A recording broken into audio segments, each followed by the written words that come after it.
Nos quedamos con todos los elementos de unión que, que se manejan precisamente para todas las maniobras en izajes, y uno de ellos son los dichosos anillos.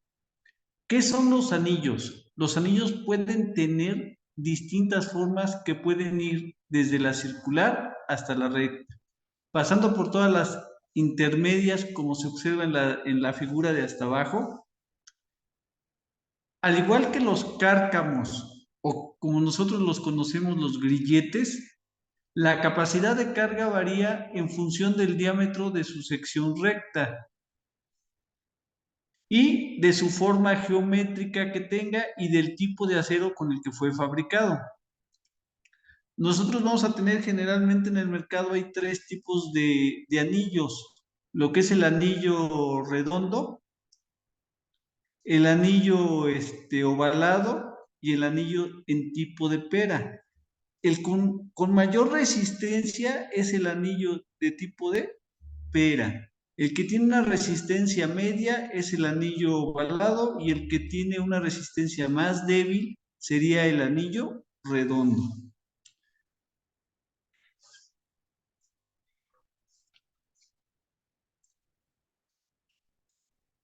¿Cuáles serían sus, híjole, aquí se me fueron las imágenes, pero bueno, no sé qué pasó. ¿Cuál sería la forma de usar anillos? Los anillos son precisamente para hacer conexiones con los diferentes elementos de izaje. Como podemos ver aquí en la imagen, podemos utilizar, y generalmente se utilizan para las cadenas, ¿no? Los anillos son las uniones que podemos hacer: un solo brazo, un ramal, dos ramales, tres ramales, cuatro ramales, y generalmente van unidos por anillos.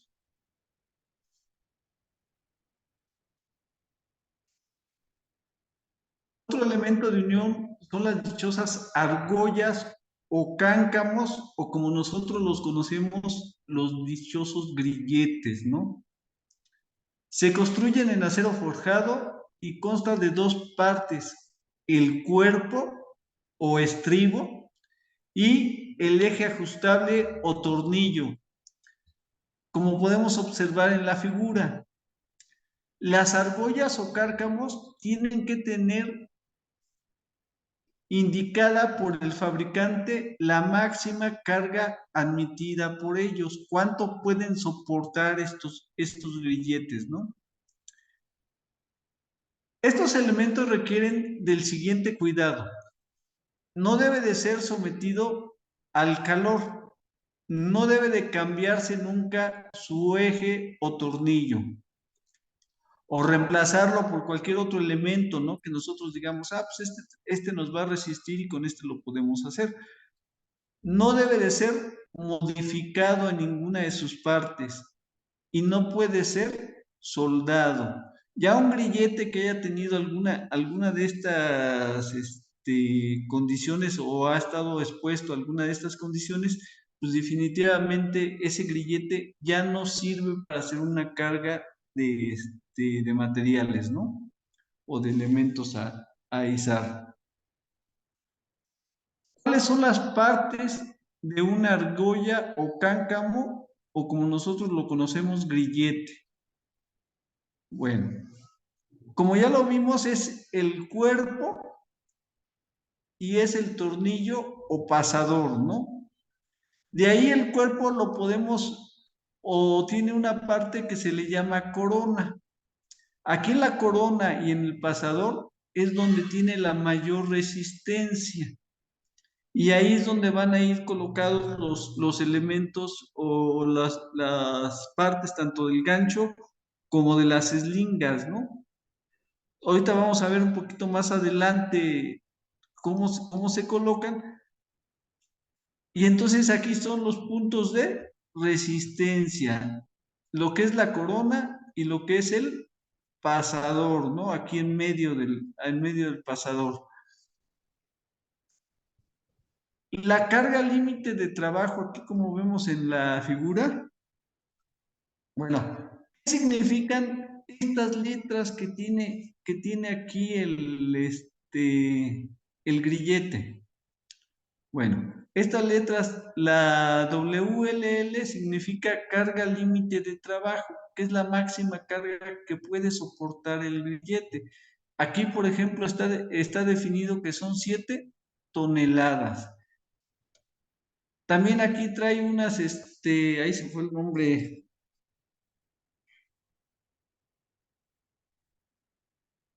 unas marcas que me indican que aquí las eslingas van a tener un ángulo de 45 grados. Entonces, la eslinga máximo de lo que se puede abrir en el grillete sería hasta estas marcas de 45 grados que están aquí indicadas. Este es el diámetro del grillete, 3/4. Y este es un código del fabricante que le coloca al grillete.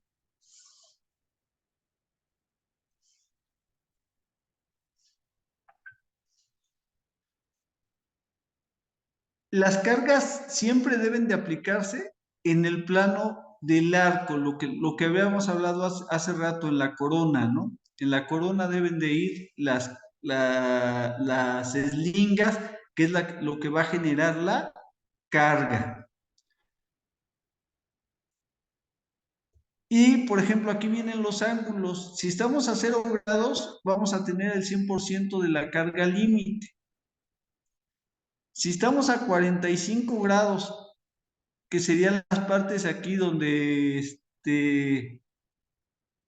están las indicaciones en el grillete, se estaría cargando el 70% de la carga límite.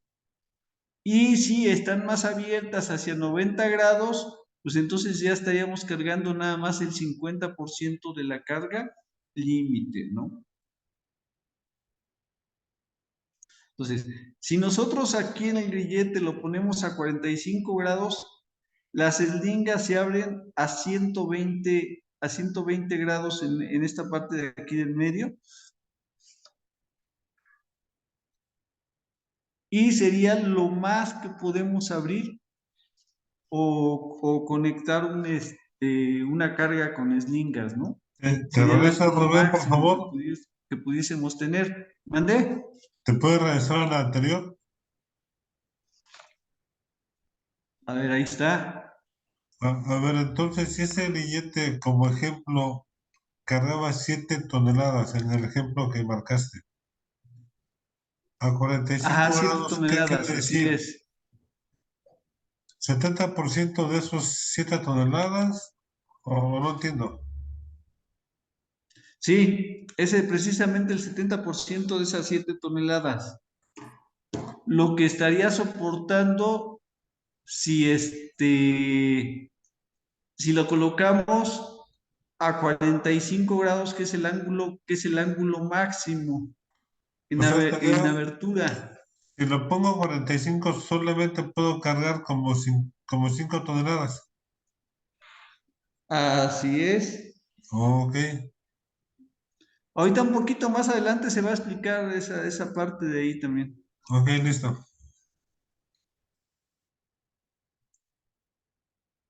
Ya 90, pues sería el 50%. Entonces, en los grilletes tipo lira o tradicionales, usados preferentemente o se usan preferentemente en aparejos, poseen pasador roscado o con chaveta, ¿no? Como están aquí en las imágenes, que estos serían los tradicionales. Y también existen los grilletes para las eslingas. Este elimina el efecto congestión, que el efecto congestión no es más que el encimar las eslingas y que queden las eslingas encimadas, cosa que no tendría que hacerse en al momento de estrobar la carga. Las eslingas tendrían que quedar o tienen que quedar precisamente sin encimarse cada una sobre la otra, ¿no? Entonces, hay grilletes para ese tipo de eslingas donde, como se ve en la figura, lo que es la corona está un poquito más abierta, más recta, y eso permite a que la eslinga no se junte con la otra eslinga, ¿no? Con el otro extremo de la eslinga y no me genere el efecto de congestión. Posee una superficie antideslizante, ¿no? No me permite que la eslinga se deslice. Y también los podemos encontrar con pasador roscado o con chaveta, ¿no?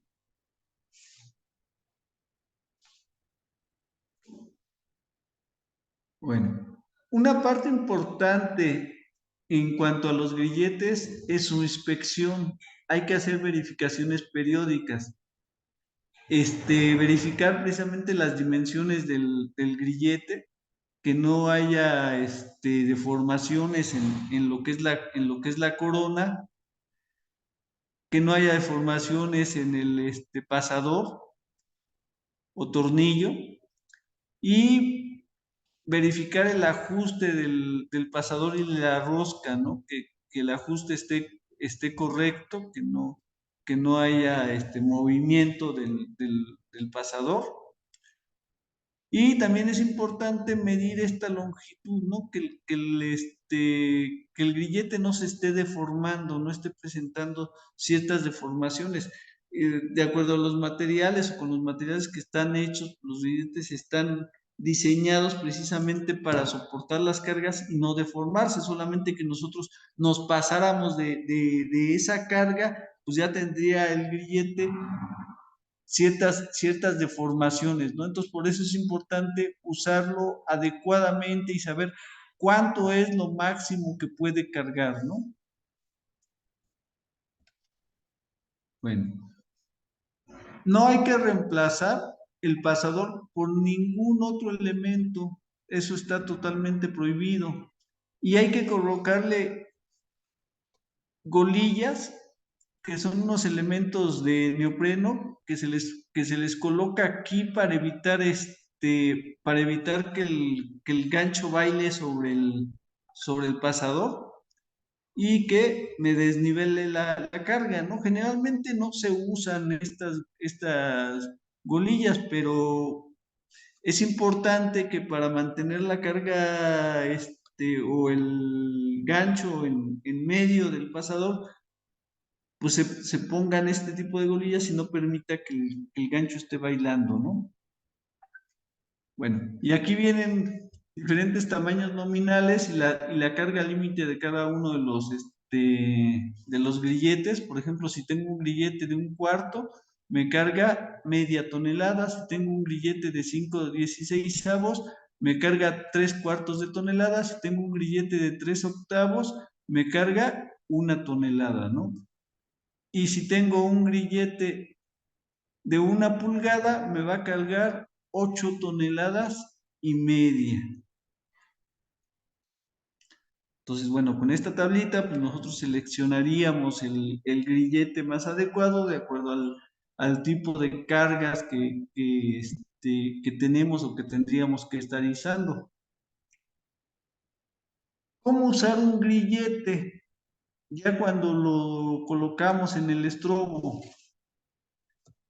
En el grillete, bueno, más bien en el gancho, siempre va a ir el pasador o tornillo. Nunca se debe de poner así, de esta forma. Esto no está permitido. Cuando los ponemos en la carga, si la carga tiene orejas, entonces el tornillo va en las orejas y en el grillete, en el cuerpo del grillete o en la corona, va lo que es la eslinga, así como se está mostrando aquí en la imagen. Si nosotros vamos a usar una eslinga y le vamos a dar vuelta a un tubo redondo, entonces la parte de la corona va a ahorcar la eslinga y el tornillo va a ir en el ojo de la eslinga, así como se ve aquí en la imagen. Si lo ponemos al revés, estamos incumpliendo la norma, no es lo correcto. ¿Sale? Entonces, aquí está otra imagen donde nos muestra cómo debe de ir colocado el grillete en el gancho y en las eslingas. De esta forma está mal si nosotros metemos una eslinga en el tornillo, que pocas veces he visto que lo hacen, ¿no? La mayoría en esta parte de colocar el grillete en el gancho no tiene tanto problema, ¿no? Pero sí llega a haber gentes que no o desconocen esta actividad y sí lo ponen, y lo ponen mal. Otra parte que es importante cuando hacemos el izaje de cargas es proteger a las eslingas de todos los filos cortantes. Entonces, para proteger a las eslingas de todos los filos cortantes, podemos contar con esquineros, o tener medias cañas, o colocar neopreno, algún material plástico, o digo, muchas veces utilizan el cartón para proteger, no es un material así tan adecuado, pero sí me sirve para evitar los daños, ¿no? ¿Hasta aquí alguna duda? Inge Rubén Francisco Martínez, J661, Poder Judicial. ¿Qué tan seguro es en el momento que yo ajusto el tornillo del grillete, regresarle cuerda y media para que no se apriete en el momento de ejercer presión por gravedad? ¿Qué tan seguro es regresar cuerda y media? Regresar cuerda y media. Pues, de acuerdo al instructivo, se supone que el grillete tiene que estar completo, ¿no? Entonces, si le regresas, por ejemplo, cuerda y media, definitivamente no está ajustado completamente. Entonces, a lo mejor tendría algún efecto en el momento de la carga, porque tiene que estar completo hasta donde el fabricante dice. Pero ¿por qué le regresas media cuerda? Nada más para que no se apriete más. Es correcto, hay que regresarle cuerda y media para que en el momento que tire presión, cuando son cargas muy pesadas, evitar que se quede muy apretado, casi soldado prácticamente por la presión ejercida.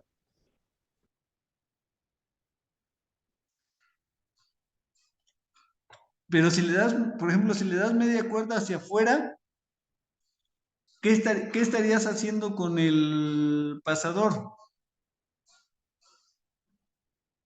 En el momento en que ya se libera la carga y la presión, bueno, los grilletes de la carga, vemos que queda apretado justo. ¿Por qué? Porque tiene un recorrimiento. Aún así tenemos que a veces utilizar algún tipo de apoyo de herramienta para para poder poderlo, desenroncar, es correcto. para poderlo liberar, ¿no? Así es, Inge. Pero, por ejemplo, cuando tienes chaveta, ¿sabes lo que te digo? Lo que pasa es que el fabricante dice que debe estar al ras.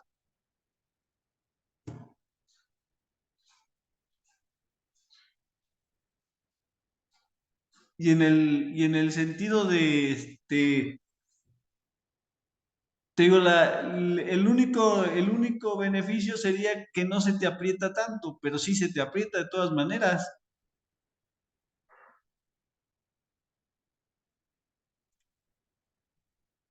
¿O qué beneficio le ves, Inge? ¿Sí es conveniente? Hasta ahora muchos izajes donde he estado presente en diferentes lugares, es lo más correcto hacerlo. Pues el medio para evitar que se presione el perno del grillete. Ajá, pero haz de cuenta, por ejemplo, tú tienes la fuerza aquí. Al momento de dar la fuerza, si tú tienes tu pasador más afuera, ¿qué está sucediendo con la fuerza que estás ejerciendo? puedes estar forzando más el pasador. De hecho, lo forzas más, porque no está al límite toda su cuerda. Entonces, a lo mejor en la capacidad de resistencia del pasador es donde le estás dando en la torre, o sea, lo estás forzando más. Habría que ver bien con el fabricante, pero te digo, de los que yo revisé, ninguno te recomienda que le des media vuelta afuera. Por lo regular, todos los accesorios de izaje están en el 60% de capacidad, independientemente del ángulo que la pongamos. Por lo regular se pide o se hace para hacer un izaje de manera segura, tener accesorios al 60%, y al 70%, como usted sabe, es crítico y se requiere de observaciones más minuciosas para realizar cualquier movimiento hacia arriba o hacia abajo de cualquier pieza, de cualquier tonelaje. Tonelaje. Entonces, Ajá. la recomendación de Crosby es, en ocasiones, tiene un apartado, estoy hablando de normas OSHA, en donde hace referencia de no dejar tan forzado. Por lo regular, aquí en México se le da cuerda y media, pero por lo regular es nada más un pequeño meneo para que no quede al tope. Es una Ajá. recomendación que hace el proveedor Crosby. Ujú. Para que no quede al tope. Sí, o sea, lo mueves el pasador, pero no le sacas media cuerda. Es correcto. Por eso yo le preguntaba qué tan recomendable es aquí en México, porque yo de todos los montajes que he hecho en México, muchos dicen, regrésale cuerda y media. Sí, no. Pues te digo, hasta donde yo sé, pues no sería lo recomendable por lo que te digo yo. O sea, simplemente haciendo el análisis. Tú le regresas cuerda y media, dónde estás haciendo la presión? Ya no la estás haciendo donde se supone que si el pasador entra completo, está diseñado a que ahí soporte toda la carga.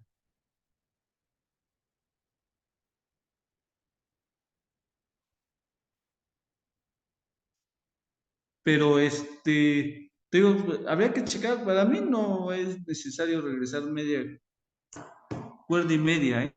Pero vamos a checarlo a ver si hay alguna documentación que lo, que lo validice.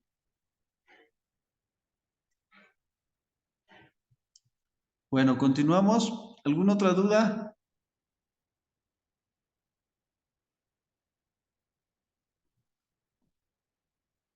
Ya no hay dudas, continuamos.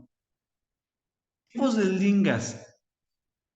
Tenemos dentro de las eslingas tenemos los estrobos de acero, tenemos las eslingas de cadena y tenemos las eslingas textiles, ¿no?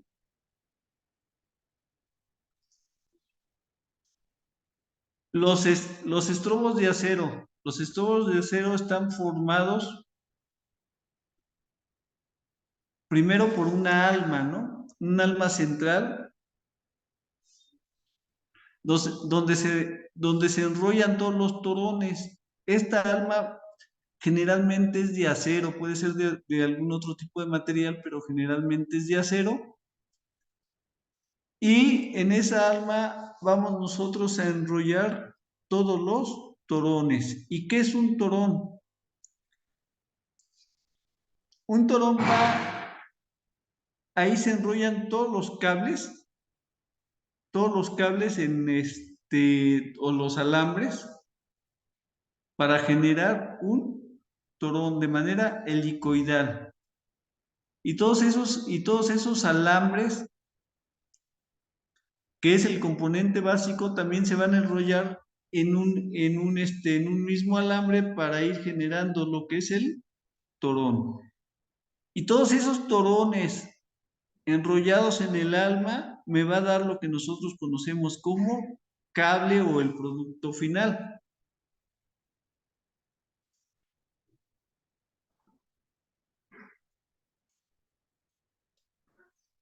¿Cuáles son las ventajas de un estrobo?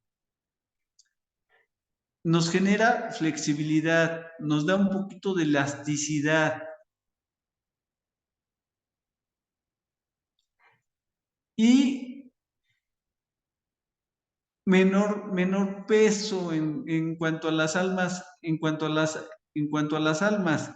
Las desventajas, poca resistencia a temperaturas, mala resistencia al aplastamiento y no resisten ambientes húmedos, ¿no? Requieren de ambientes donde no haya mucha humedad. ¿Cuáles son los factores de seguridad para los cables?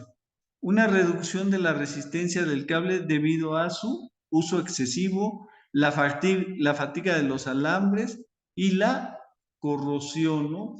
Son muy fáciles de que estos estrobos de acero se corroan fácilmente por la humedad presente en el ambiente. Y también puede tener cargas adicionales como la aceleración o la inercia y las condiciones ambientales como el viento y la nieve, ¿no? ¿Cuáles son los defectos en los cables de acero? Podemos encontrar las dichosas cocas, que son las de formación por mala manipulación o enrollado incorrecto del cable. También puede haber exposición del alma producida por sobrecarga, generalmente en impactos, como se ve aquí en la imagen, o por efectos de una carga, ¿no? ¿Cuáles son los defectos en los cables de acero? Por ejemplo, podemos tener que los torones empiecen a abrir como esta imagen, o que los alambres empiecen a reventarse de esta forma. Y también el torón se puede empezar a deshilar, ¿no? Los cables empiezan a abrirse de esta manera. Estos ya son defectos para nosotros poder decir que nuestro estrobo ya está dañado, ¿no? ¿Y cuáles serían los elementos de descarte, ingenieros? A ver si alguien me puede apoyar ahí. Francisco,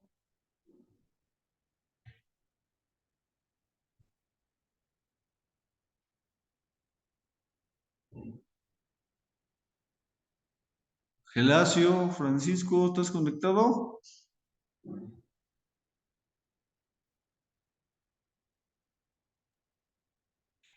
¿Sí me escuchan? Inge, los de seguridad están todos conectados. Al único que no ubico es al Inge Adrián Alba, pero por el horario. Pero todos están. Todos están. A ver, alguien que me pueda apoyar de los de seguridad.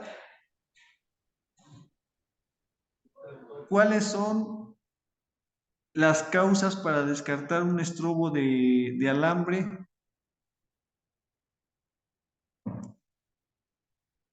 Gelacio, ¿ya te fuiste? Soy democrático, espero que los demás participen, Inge. Ah, estás esperando a que los participen. Bueno, aquí Adrián González. Adrián, buenas tardes. Días Buen día. todavía. Pues ahí como dice la imagen, ¿no? Alambres rotos, dobleces, que sea aplastado, que presente hilos, rotos.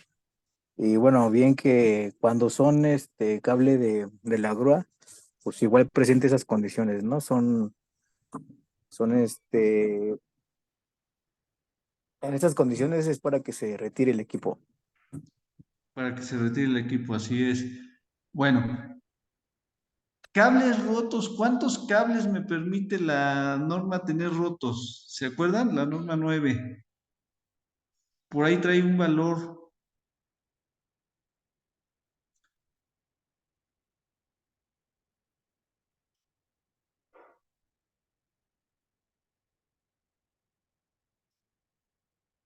¿No se acuerdan? Son 10 cables, eso es lo que menciona la norma 9 en los apartados. Entonces, un cable no puede tener, o un torón no puede tener más de 10 cablecitos o alambres rotos, ¿no?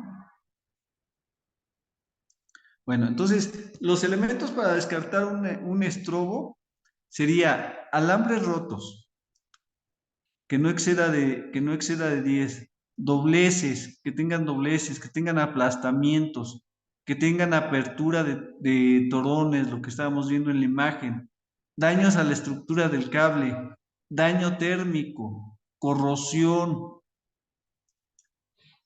Entonces, si identificamos algún tipo de daño de este tipo u otro daño que nosotros consideremos que ya está afectando a la capacidad de soporte de carga del estrobo, pues sería una situación para nosotros descartar ese estrobo, ¿no?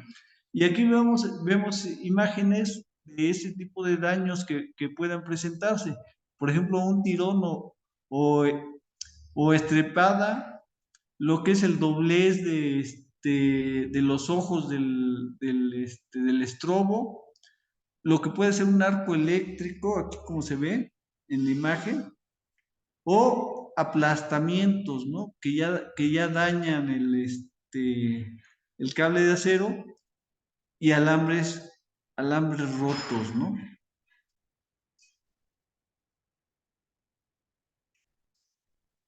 Las cadenas. ¿Cuáles son las ventajas en las cadenas? Aceptan una manipulación descuidada y dura. Resisten altas temperaturas. Resistentes a la abrasión y a la corrosión. Pero ¿cuáles son sus desventajas?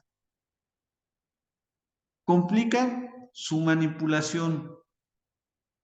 No tienen avisos, se rompen inmediatamente ante una carga excesiva. O sea, generalmente las cadenas no nos van avisando, aunque sí hay elementos de descarte para las cadenas que ahorita lo vamos a ver, pero muchas veces la cadena se ve entera y con una carga excesiva o simplemente con llevar ya levantada la carga, la cadena se rompe. ¿Cuáles serían los defectos en las cadenas? ¿Alguien más que quiera participar de los seguristas? Pues los daños climáticos igual afectan al acero. Puede ser el óxido o que estén agrietados. O que estén agrietados. Sí, porque de tanta fricción pues se agrietan de los golpes y todo lo demás. Así es, Eh, van presentando ciertas fisuras, ¿no? correcto. O desgaste en lo que es la cadena. Por ejemplo, aquí en la figura, ya eslabones torcidos, eslabones alargados, son síntomas de que la cadena ya no está correctamente. Yo creo que cuando hay una Eslabones deformación, ¿no? Del doblados eslabón, o fisurados, ¿no? Es importante que las cadenas también se les identifique y se les coloque una etiqueta con las características de la cadena y cuánto soportan en peso, ¿no? Digo, las cadenas generalmente en obra no las usamos. ¿Qué usamos más en obra, ingenieros? Slingas. Slingas y estrobos. Generalmente las eslingas, ¿no? Las eslingas textiles. Y sí se llegan a usar estrobos, sí es, sobre todo cuando las columnas son muy, muy, muy pesadas, pues es importante usar estrobos, ¿no? Nos dan una garantía mayor en el soporte del peso. Inge, y por ejemplo, en las cadenas que luego le realizan o aplican soldadura, ¿es permitido? No, no es permitido. ya la cadena, en principio la cadena nunca se debe de soldar. En segunda, para eso existen unos conectores, no sé si me acuerdo si en la imagen venía, pero hay unos conectores que se usan precisamente para cuando un eslabón de la cadena ya se rompió, entra ese conector, déjenme ver la imagen, ahorita les muestro dónde está.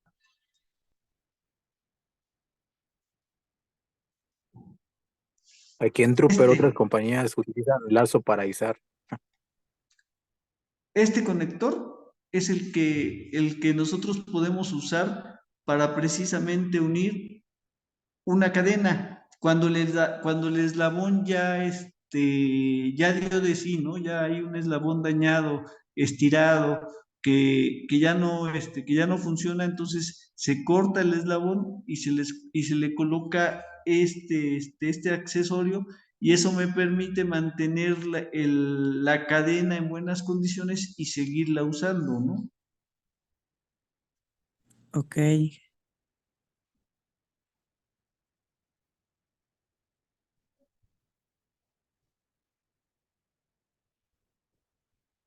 Lógicamente tenemos que ver que sea que soporte la misma carga, ¿no?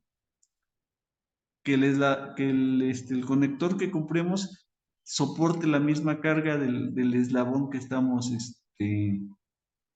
sustituyendo. ¿Cuáles son las partes para descartar una eslinga de cadena? Su desgaste, las muescas, las fisuras que pueda tener, las rupturas, las hendiduras, la elongación de la cadena, si ya está muy alargada, los dobleces, las salpicaduras de soldadura. Por ejemplo, si una cadena ya es salpicada por puntos de soldadura, esa cadena ya debe de ser retirada. Entonces, habría que tener cuidado, digo, ustedes prácticamente no usan cadenas, ¿no? Algunas grúas rentadas llevan sus cadenas y generalmente las usamos para estar haciendo ahí algunas adecuaciones de la pieza, pero generalmente no montamos con ellas, ¿no? Sino lo hacemos con las eslingas textiles. Bueno, ahí hay veces que en pequeños tramos de montaje sí se utiliza La cadena. diferencial para hacer una maniobra. Para hacer algún tipo de manera. No, es que no es restrictivo que no se usen las cadenas, ¿eh? Las cadenas las podemos usar. No, tampoco es restrictivo que yo no monte con cadenas, o sea, sino simplemente por la facilidad que nos da la eslinga textil de hacer diferentes tipos de amarres y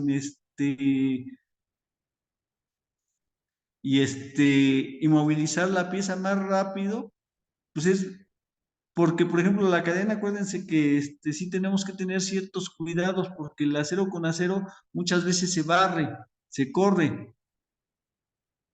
Entonces son nada más los cuidados que tenemos que tener, pero no está, o sea, no está prohibido no usar cadenas para el izaje de cargas, en montajes, o sea, como tal, no está prohibido, ¿no? Pero definitivamente les digo, sí en ocasiones hay ciertos riesgos, ¿no?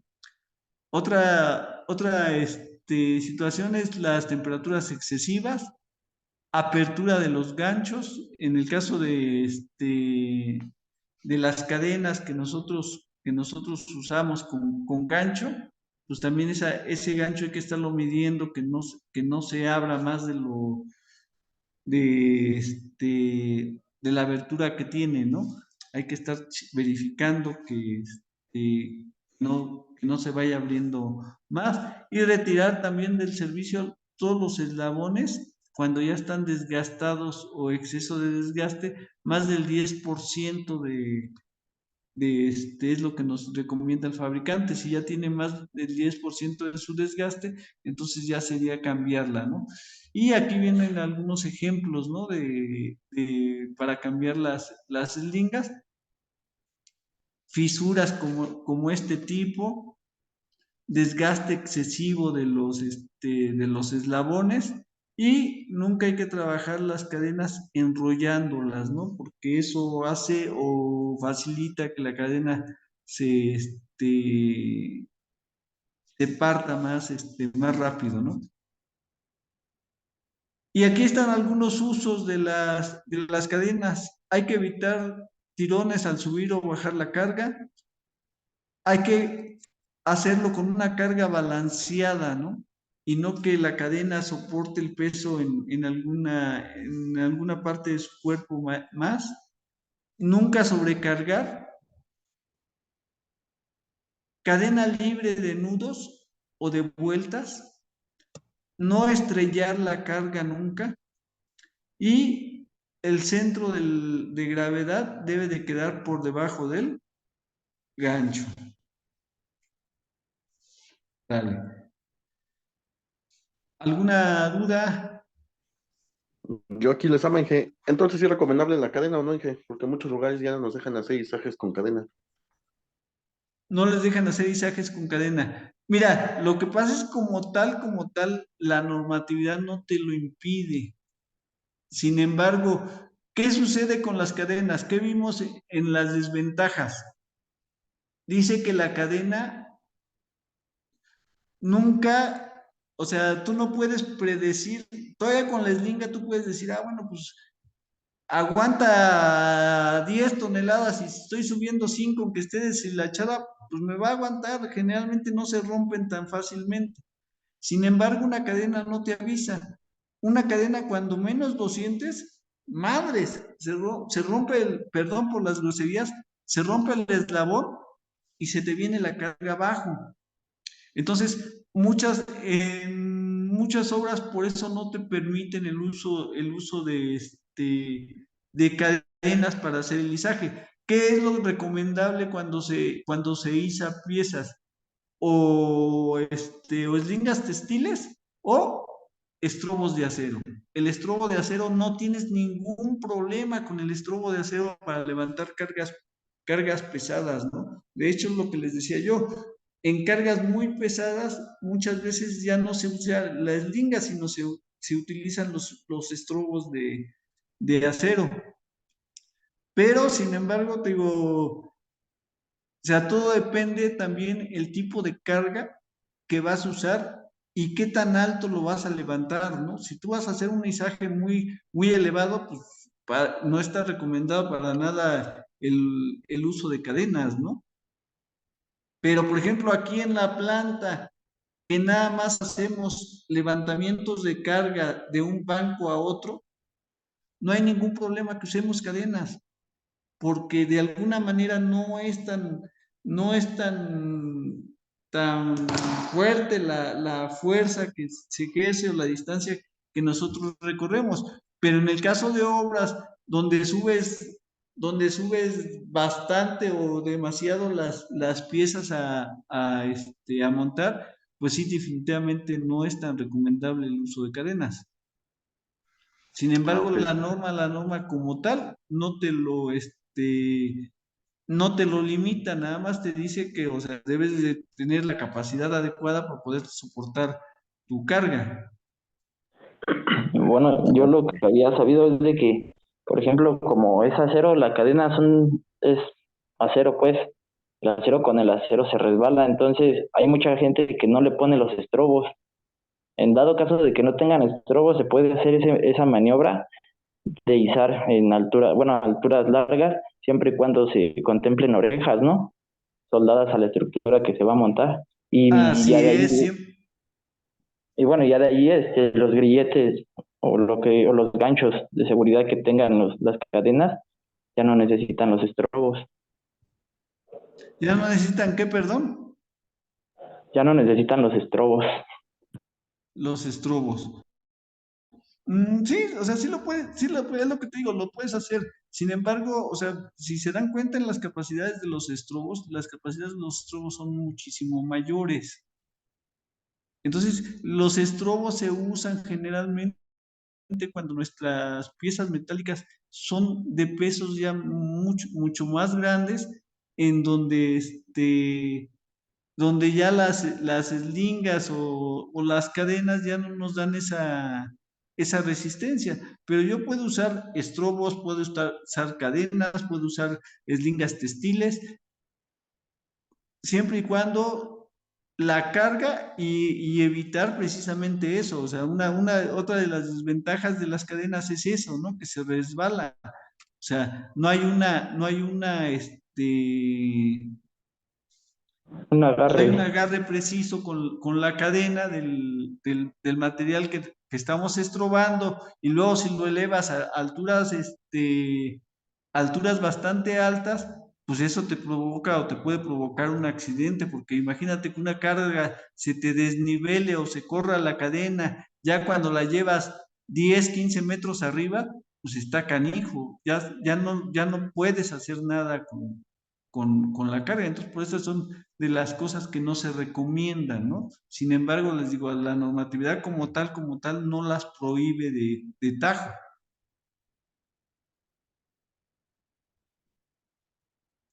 Bueno, si no tienen alguna otra pregunta, continuamos. No, pregunta no, Inge, solamente el recordatorio son las 10 a.m. Son las 10.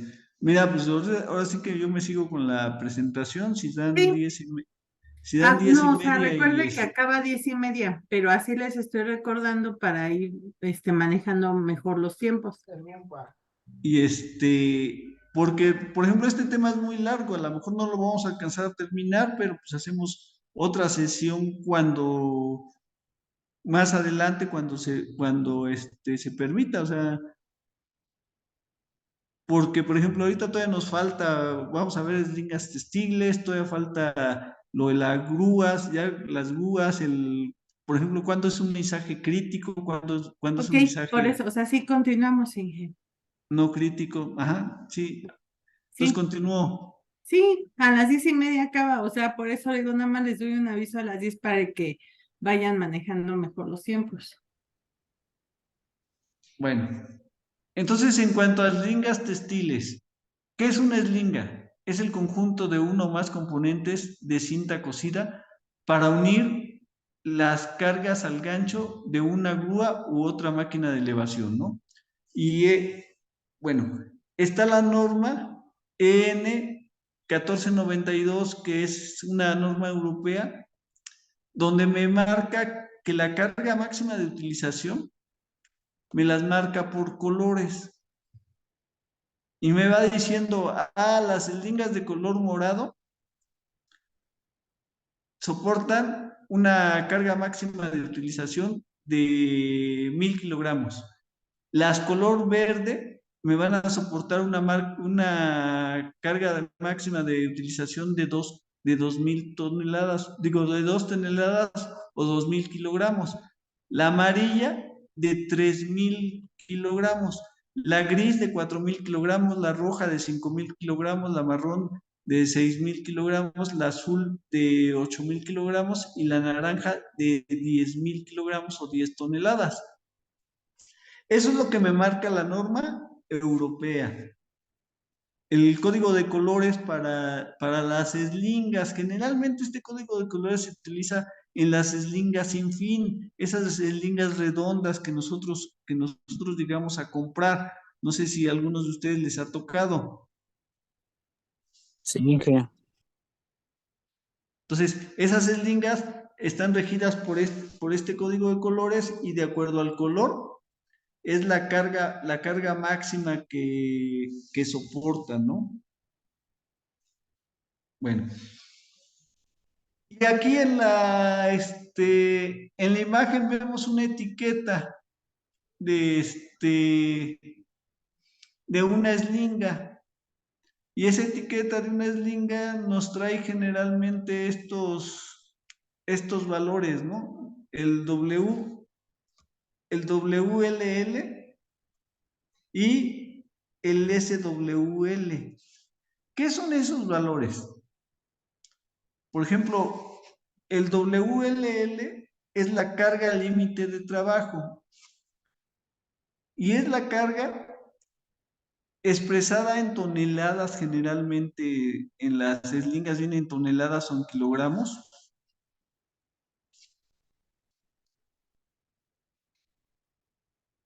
que en su configuración básica puede soportar, es la carga límite que puede soportar nuestra eslinga cuando la sometemos a nuestra carga de trabajo.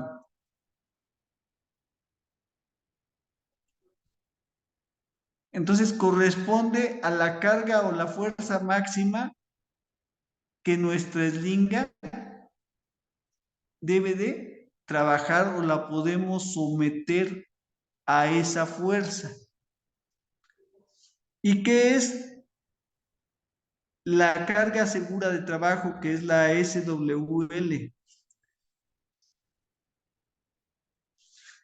Es la carga recomendada por el fabricante para poder levantar la eslinga de acuerdo a la geometría de levantamiento que te maneja la eslinga.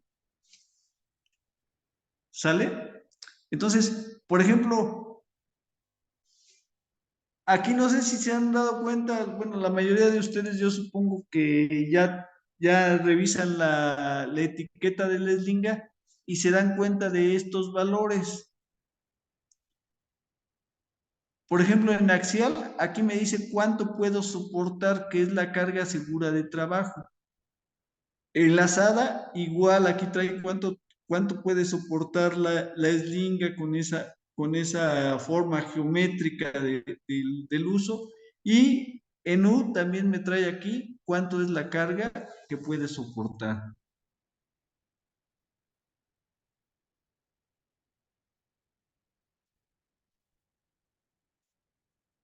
Entonces, ¿cuál es la diferencia entre la SWL y la WLL, Inges?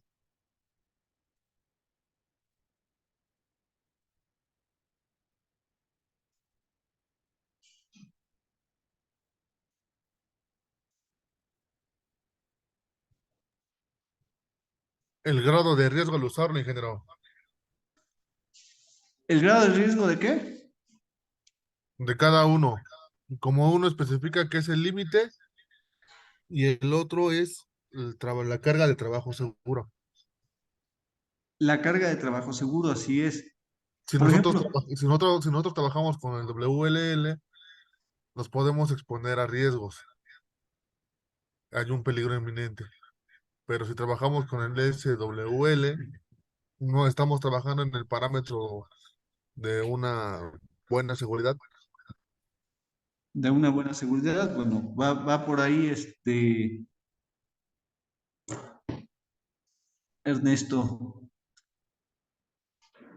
Definitivamente, por ejemplo, la carga segura de trabajo va a estar ligada, si se dan cuenta, está ligada a las diferentes formas de amarre. Y es lo que me recomienda el fabricante, no excederme de esta carga segura de trabajo. Pero la carga límite es a lo máximo que yo puedo forzar mi eslinga cuando estoy cargando un material. Es lo máximo que me puede dar en una configuración básica. ¿Sale? No sé si quedó claro.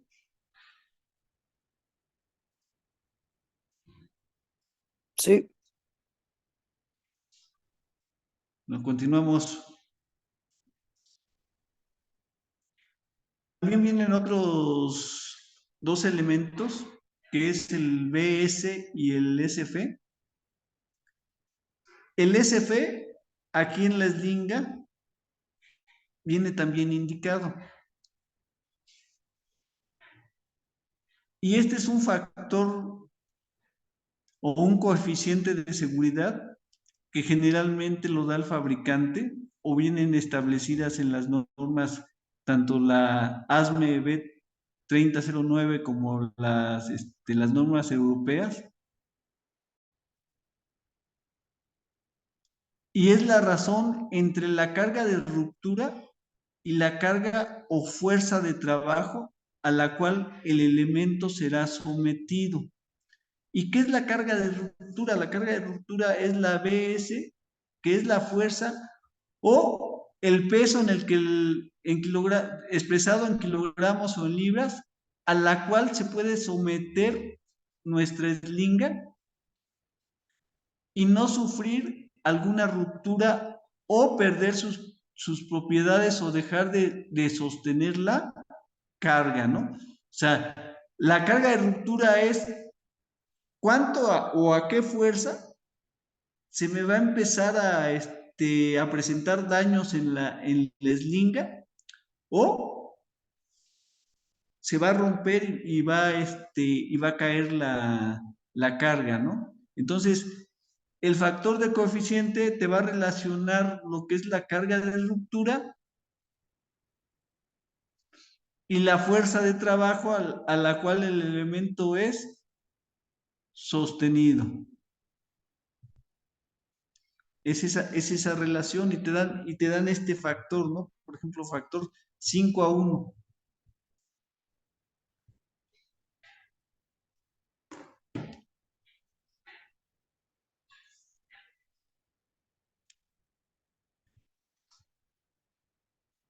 Y bueno, vamos a tener nosotros diferentes tipos de eslingas.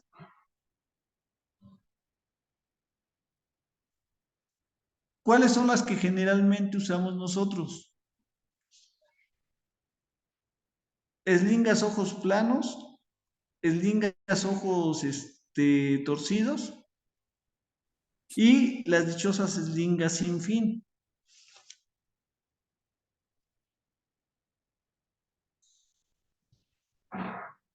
De las eslingas ojo plano, aquí en la tablita nos podemos dar cuenta que viene el ancho de la eslinga, su código, su ancho del ojo, lo largo del ojo, y me vienen las posiciones de la carga.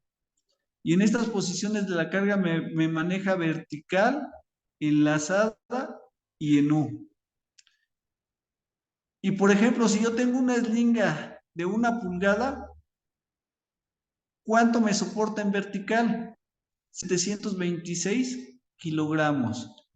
Enlazada, 581 kilogramos. Y en U, 1452 kilogramos.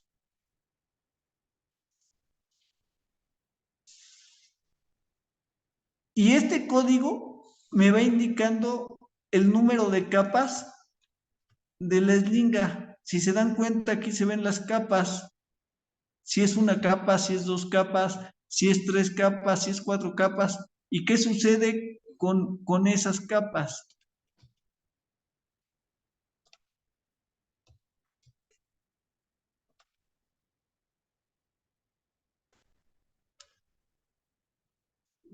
Conforme van aumentando las capas, ¿qué sucede? Va aumentando La capacidad de la carga. capacidad de carga que se requiere, ¿no? O sea, si yo tengo, por ejemplo, una eslinga de 1 pulgada con 2 capas, ya en vertical me va a soportar 1452 kilogramos.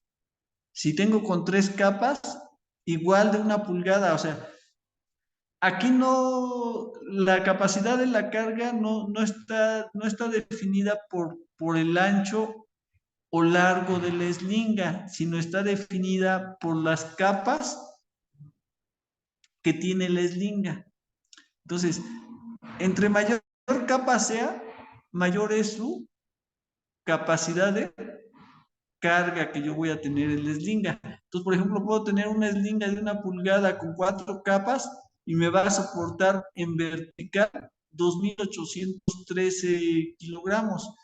Pero puedo tener yo una eslinga de 2 pulgadas con con 2 capas y me va a estar soportando 2.900.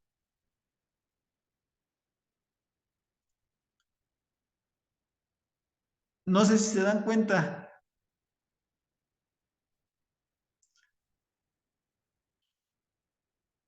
Entonces, Entonces, para la selección de las eslingas, nosotros nos podemos basar en esta tablita para definir qué tipo de eslinga es la que nosotros requerimos o necesitamos para el proyecto. ¿Alguna duda al respecto? No, ninguna, Inge. ¿Continuamos?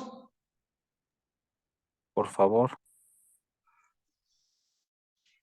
¿Cuáles son los elementos que afectan a las eslingas? La pintura primario, todo lo que tiene corrosivo, chispas de soldadura, fuego, La humedad, corte de material, La humedad, correcto. Los cortes de materiales. Por ejemplo, los corrosivos, como decía el Inge. Ay, recuérdame tu nombre, maruri. estás en Durango, ¿verdad? Sí, Sí, ¿verdad? Ay, se me fue tu apellido, maruri. Maruri. Efectivamente, Maruri, por ejemplo, todos estos elementos van a provocar afectaciones a mi eslinga, ¿no? Por ejemplo, y aquí se muestran imágenes, ¿no? Daños causados por ácidos, daños causados por exceso de temperaturas, cuando las sometemos a temperaturas, cortes causados por bordes agudos o filosos, daños causados por sobrecarga. Por ejemplo, por ahí una eslinga de de la obra esta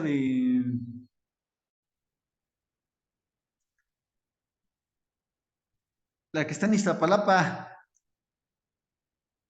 No sé si esté conectado el ingeniero residente que está ahí en Iztapalapa. Nautla, Nautla. En Nautla, una de las eslingas que traían se veía así desgarrada ya. Sí, aquí ando, aquí ando. Nada más que tengo problemas con la red. Ah, sí. ¿Qué pasó, Gildardo? ¿Cómo estamos? Aquí desde Nautla reportándome Iztapalapa para el mundo. Órale. territorio caliente.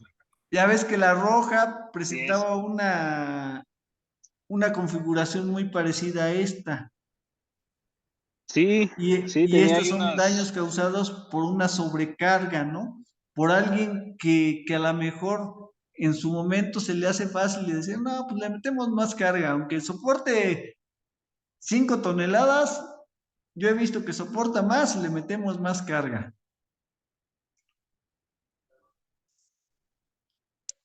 ¿Sale? Sí, Entonces estos así son es. algunos. El maniobrista traía sus lingas un poco lastimadas. ¿Ahí qué aplica, Inge? ¿Se le da luz verde ahora sí que la maniobra? Pues mira, es que no se le tiene que dar luz verde, tenemos que dar el cambio. Ese día, ya ves, cambió por otras que están en mejores condiciones, digo, también están dañadas, también tienen sus daños, pero estaban en mejores condiciones que la roja. Entonces, esa es una decisión que se puede tomar en su momento, ¿no? O sea, tú ver, en cuanto a los daños, pues cuál de ellas tiene menor daño y no te provocaría esos defectos, y entonces si, perdón, es que me distrajeron acá. Evaluar nosotros si la eslinga con los daños que tiene, cuál es más apropiado usarlo, ¿no? En dado caso de que tuviéramos que tomar una decisión de esas. Pero la medida correctiva es hablar, por ejemplo, esa grúa es rentada, hablar con compras y que haga el cambio. O sea, no podemos tampoco esperarnos o esperar a que la eslinga se venga abajo, porque la responsabilidad es de nosotros, ¿no? O sea, se viene una sling abajo, se rompe y se cae la carga y no van a decir, ¿sabes qué? Pues el grullero tiene la culpa, ¿no? La culpa la tenemos los que dejamos usarla bajo esas condiciones, ¿no? Dije Rubén Francisco Martínez, J661. Esa forma de pensar, esa forma de expresión que usted acaba de hacer es un error. ¿Por qué es un error? Porque en pláticas como esta debería invitar a gente de almacén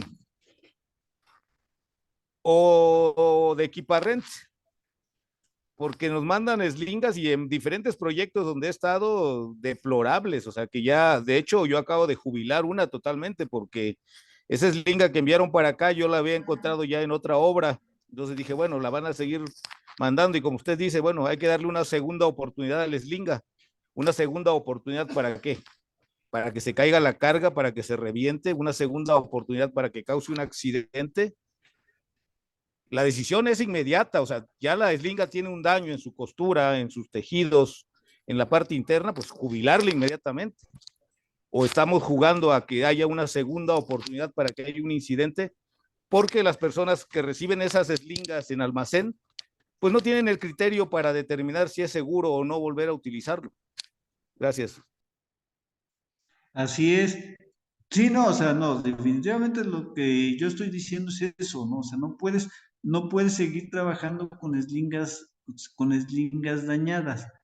Pero sí, definitivamente, o sea, si tienes, por ejemplo, si es importante definir y saber precisamente bajo criterios qué eslinga sí puedes usar y qué eslinga, pues definitivamente ya no la puedes usar. Por ejemplo, ahí en la obra que hablábamos, hay unas eslingas que tienen este daño,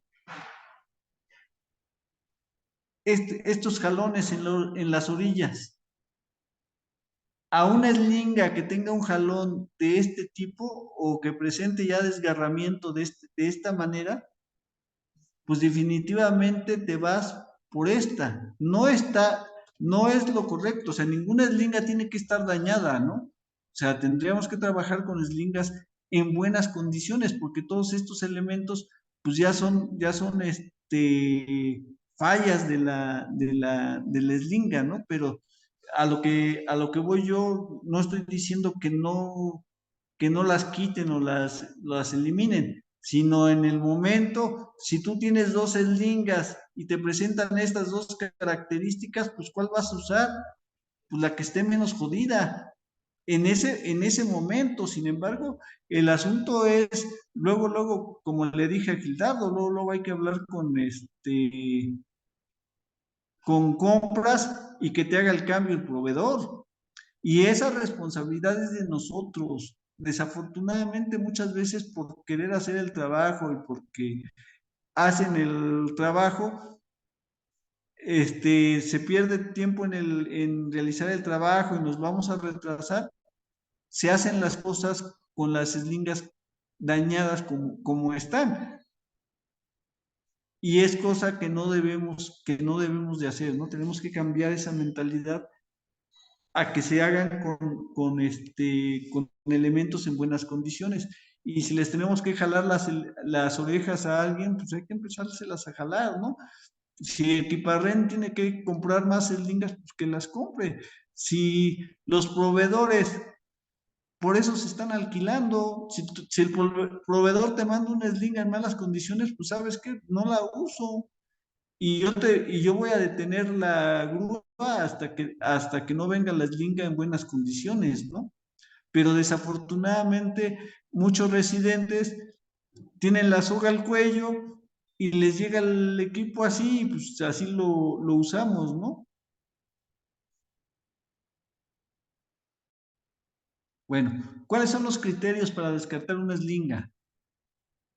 Que no tenga la etiqueta. Simplemente con que no tenga, estos son criterios normativos, simplemente con que no tenga la etiqueta en buenas condiciones, ya con eso se puede descartar la eslinga. Ya no serviría la eslinga. ¿Sale? Otro criterio, como se ve aquí en la imagen,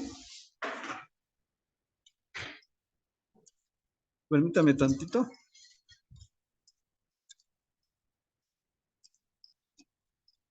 Permítame.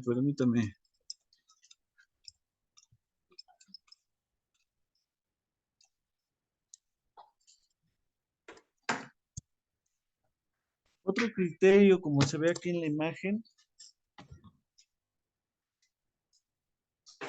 es el desgaste o abrasión que pueda tener. Ahí se ven unos pelitos levantados. Y eso es cuando los ponemos a químicos, ¿no? Por ejemplo, este que está aquí. También tenemos quemaduras de esta forma. Cintas con corte o ruptura o nudos en la eslinga serían también elementos de descarte. Todas estas partes de aquí que vemos, por ejemplo, desgarrada ya la fibra o perforada, daños de quemadura o de picaduras con algunos elementos o filos cortantes, ya son todos los motivos que nosotros podríamos descartar una eslinga. ¿Cómo se deben de usar los estrobos? En vertical o axial, en lazo, en U o en conjunto.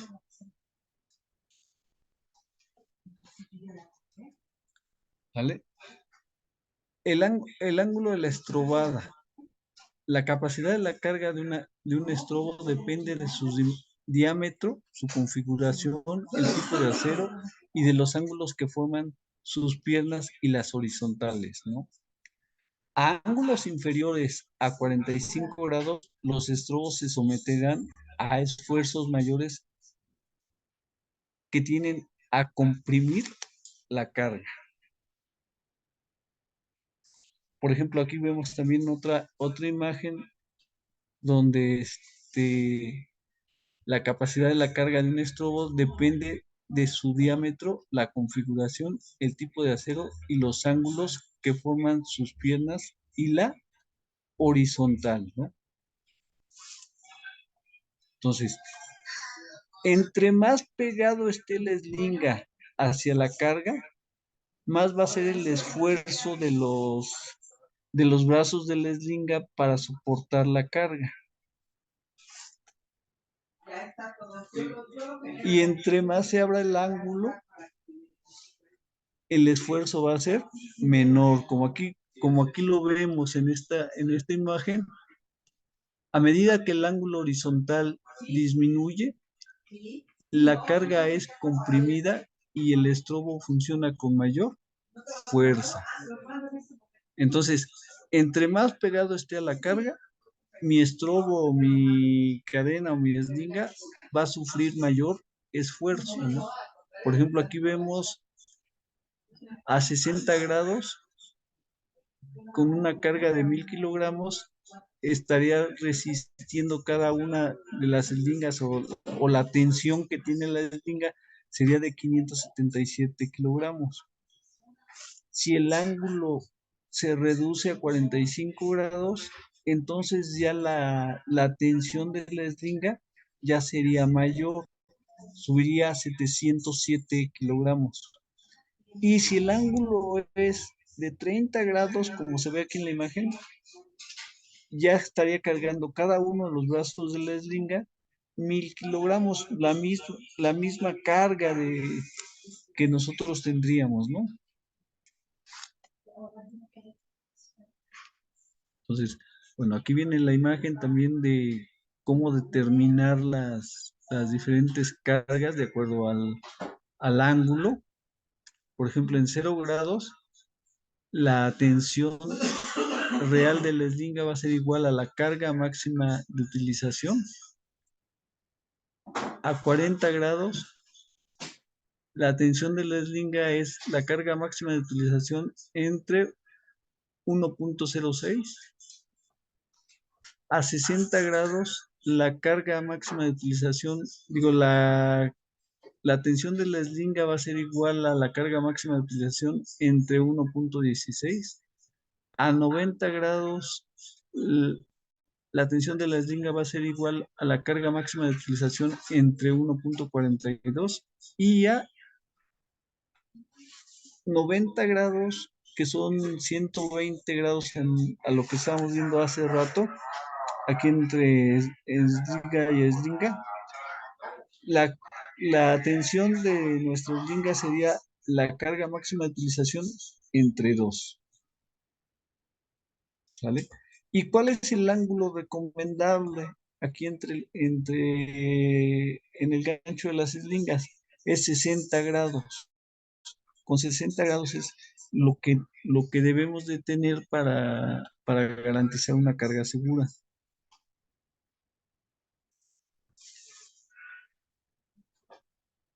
Ángulos en el estrobo. Ángulos de estrobada cercanos a 30 grados deben de ser considerados extremadamente peligrosos y están prohibidos. No te expongas a sufrir un accidente o generar un accidente a otra persona que le pueda suceder, ¿no? Bueno, entonces, ¿cómo debemos de poner las eslingas en los ganchos? De esta forma sí, de esta forma no.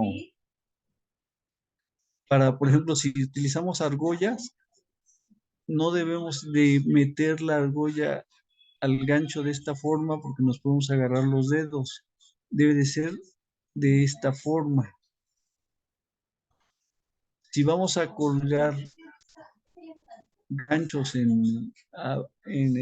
para levantar la carga, sería con un estrobo como se muestra aquí, y no los ganchos en el no las argollas, perdón, en el gancho.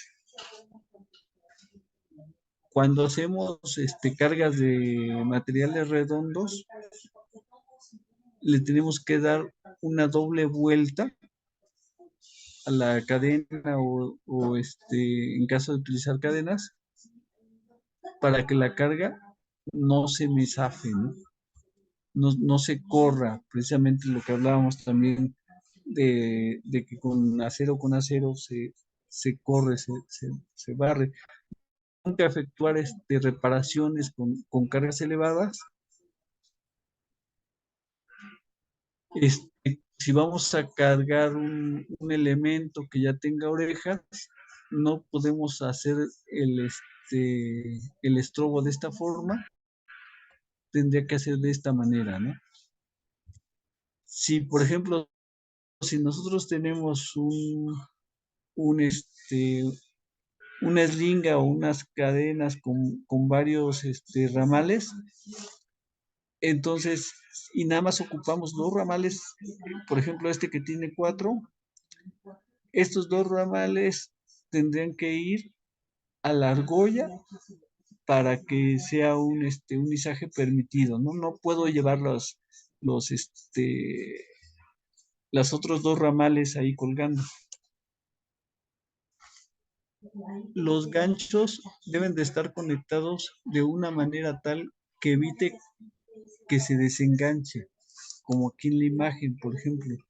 No podemos ponerlos así, de esta forma. Esto está prohibido. Tendríamos que soldarle algún elemento para poder enganchar de esta manera y poder hacer el izaje en el caso de un tubo o un elemento redondo. Esto no está permitido. Esto sí está permitido. Aquí, por ejemplo, son eslingas sin fin y tiene un tope el elemento que yo voy a levantar o a cargar. Entonces aquí no me permite que la eslinga se corra. Acá sí se puede correr la eslinga. Entonces esto no está permitido, esto sí está permitido. Y aquí en el gancho pues entran los 2 ojos de la eslinga, ¿no? Bueno, en este caso son 2 eslingas sin fin Entonces el cuerpo de la eslinga queda aquí en el gancho.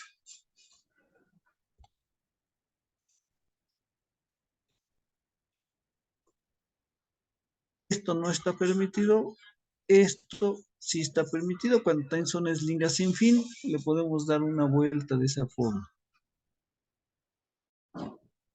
Aquí, las eslingas con extremos reforzados deben de ser sujetadas de forma que el ángulo de la apertura del ojo nunca supere los 20 grados. Aquí como en la imagen se ve, esto sí está permitido, esto no está permitido, ¿no? Aquí otra imagen que podemos ver. Esto no está permitido. Esto sí está permitido. Podemos incluso amarrar, ¿no? La eslinga, hacerle aquí un cruce a la eslinga para poderla sujetar. Se me olvidó ahorita el nombre, pero de esta manera podemos manejar la carga, ¿no? Esto no está permitido. Esto tampoco está permitido, es lo que les decía yo cuando congestionamos, ¿no?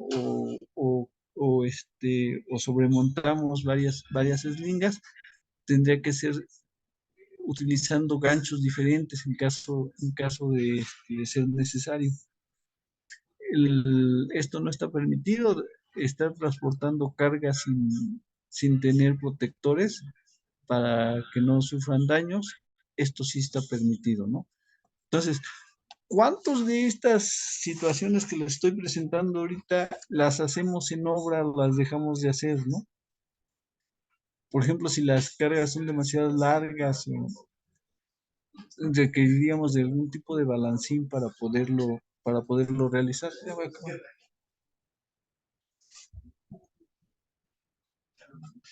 ¿Vale? Pues bueno, aquí sería el uso de los grilletes. No hay que operar la grúa si no ha sido capacitado para ello. Antes de operar la grúa, inspeccione todos los controles para asegurarse que funcionen apropiadamente. No intente sobrepasar la carga o la capacidad de la carga de la grúa. Aquí, por ejemplo, la norma 6 me dice que las grúas deben de tener en su pluma la capacidad indicada máxima de carga. Hay que inspeccionar todos los cables, eslingas y accesorios antes de usarlos. Hay que realizar inspecciones periódicas a estos elementos. No mover carga sobre personas nunca. No mantenga una carga suspendida innecesariamente encima de las personas.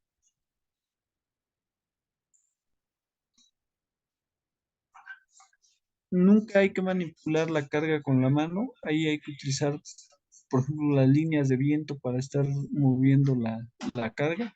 Solamente una persona estará asignada para guiar al operador de la grúa. No use ganchos o accesorios en mal estado.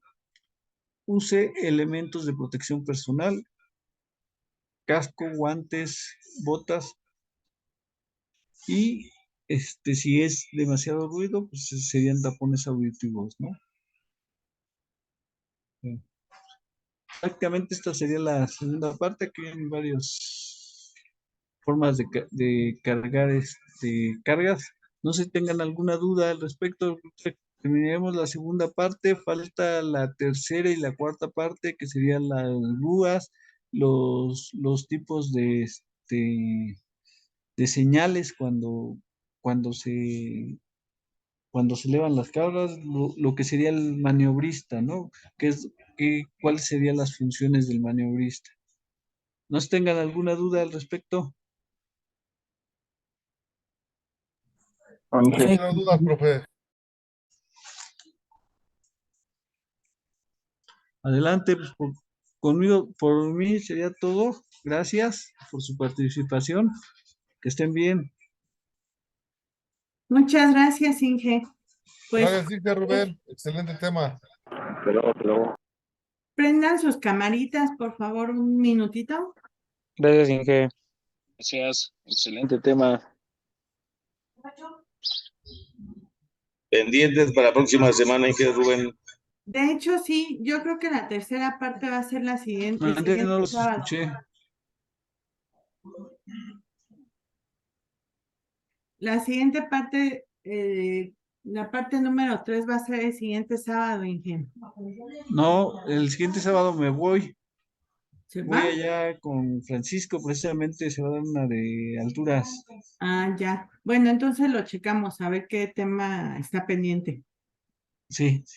Ya si Pues, quieren al siguiente lo hacemos. bueno, ok. Nos vemos. A ver, prendan sus cámaras. Inge Gildardo, ya ve que le anda dando el sol.